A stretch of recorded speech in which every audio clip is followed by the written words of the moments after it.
ഇനി മഹാരാഷ്ട്രയിൽ BJP രാഷ്ട്രീയം വേരിപിടിക്കുമെന്ന രീതിയിലുള്ള പല സൂചനയാണ് എക്സിറ്റ് പോളിൽ കണ്ടത്. നമുക്കൊപ്പം മുംബൈയിൽ നിന്ന് ശ്രീനാഥ് ചന്ദ്രൻ തത്സമയം ചേരുന്നു. Sreenath, good morning. ശ്രീനാഥ്, മഹാരാഷ്ട്ര രാഷ്ട്രീയത്തിലും NDA വലിയ സ്വാധീനം ചെലുത്തുമെന്ന എക്സിറ്റ് പോൾ ഫലങ്ങൾ വരുന്നു. മഹാരാഷ്ട്രയിലെ പൊതുവെ അവിടുത്തെ NDAക്ക് പ്രതിപക്ഷമായി നിൽക്കുന്ന കക്ഷികളൊക്കെ തന്നെ ഈ എക്സിറ്റ് പോൾ ഫലത്തോട് എന്ത് നിലപാടുകളാണ് എടുത്തിട്ടുള്ളത്? SKN, very good morning. Exit poll ഫലങ്ങൾ ഇരു മുന്നണികളും പരിശോധിക്കുമ്പോൾ അവർക്ക് പ്രതീക്ഷകളുമുണ്ട്, ഒപ്പം തന്നെ ആശങ്കയുമുണ്ട്.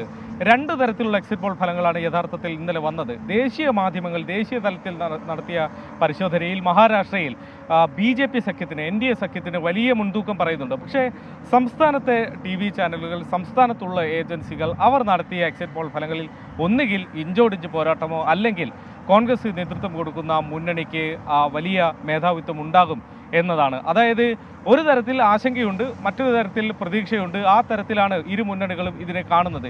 ഏതായാലും രണ്ട് പാർട്ടികളെ സംബന്ധിച്ചിടത്തോളം ഈ തെരഞ്ഞെടുപ്പ് ഫലം വളരെ നിർണായകമാണ്.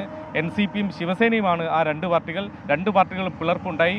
രണ്ട് പക്ഷങ്ങളെ ഔദ്യോഗിക പക്ഷമായി തെരഞ്ഞെടുപ്പ് കമ്മീഷൻ പ്രഖ്യാപിച്ചു, തീരുമാനിച്ചു. എന്നാൽ ജനങ്ങൾക്കിടയിൽ ഞങ്ങളാണ് യഥാർത്ഥ പാർട്ടി എന്ന് തെളിയിക്കാൻ കിട്ടുന്ന ഒരു സുവർണാവസരമായിരുന്നു ഇരു മുന്നണികളിലെയും രണ്ട് വിഭാഗങ്ങൾക്കും.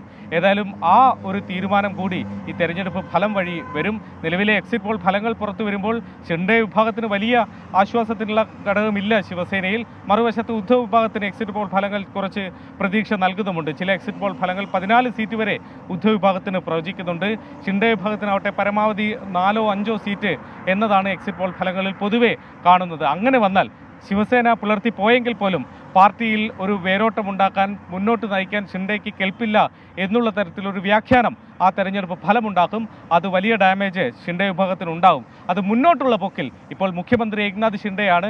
എക്സിറ്റ് പോൾ ഫലങ്ങൾ ശരിയാവുന്ന തരത്തിൽ ഷിൻഡെ വിഭാഗത്തിന് വലിയ ക്ഷീണമുണ്ടാവുകയും ആ മുന്നണിയിൽ BJP വലിയ നേട്ടമുണ്ടാക്കുകയും ചെയ്താൽ ഒരുപക്ഷെ തെരഞ്ഞെടുപ്പിന് മുമ്പ് തന്നെ മുഖ്യമന്ത്രി പദത്തിൽ പോലും ഒരു മാറ്റം പ്രതീക്ഷിക്കാം. ഇപ്പോൾ ഉപമുഖ്യമന്ത്രിയെ തുടരുന്ന ദേവേന്ദ്ര ഫട്നാവിസ് മുഖ്യമന്ത്രി പദത്തിലേക്ക് വന്നാൽ പോലും അത്ഭുതപ്പെടാനില്ല. NCPയിലേക്ക് വന്നാൽ ശരത് പവാറിന് നിർണായകമാണ്. 84-ാം വയസ്സിൽ വീണ്ടും ഒരിക്കൽ കൂടി പാർട്ടിയെ പുനഃസംഘടിപ്പിക്കാൻ അദ്ദേഹം ശ്രമിക്കുമ്പോൾ ഈ തെരഞ്ഞെടുപ്പിൽ വലിയ വിജയം നേടേണ്ടത് അദ്ദേഹത്തിന് നിർബന്ധമാണ്. ഏതായാലും എക്സിറ്റ് പോൾ ഫലങ്ങളിൽ അജിത് പവാർ വിഭാഗത്തിന് ഒരു സീറ്റ് കിട്ടിയാൽ, ഒരുപക്ഷെ ഒരു സീറ്റ് പോലും കിട്ടിയില്ലെങ്കിൽ അത്ഭുതപ്പെടാനല്ല, പരമാവധി ഒരു സീറ്റ് കിട്ടാമെന്നാണ് പൊതുവെ എക്സിറ്റ് പോൾ ഫലങ്ങൾ പറയുന്നത്. അതേസമയം ശരത് പവാർ വിഭാഗത്തിന് 5 മുതൽ 6 സീറ്റ് വരെ കിട്ടാനുള്ള സാധ്യതകളും പ്രവചിക്കപ്പെടുന്നുണ്ട്. ആ ഒരു കണക്ക് ഒരു പരിധിവരെ ശരത് പവാർ പക്ഷത്തിനും ആശ്വാസമാണ്. അങ്ങനെ ഇരു മുന്നണികൾക്കും പ്രതീക്ഷയും ആശങ്കയും നൽകുന്ന ഫലങ്ങളാണ് ഇപ്പോൾ ഈ വിലയിരുത്തുമ്പോൾ മനസ്സിലാക്കാൻ വേണ്ടി കഴിയുന്നത്. വിധി ദിനത്തിൽ 24 മാജിക് ജൂൺ 4-ാം തീയതി ചൊവ്വാഴ്ച രാവിലെ 5 മണി മുതൽ 24-ൽ.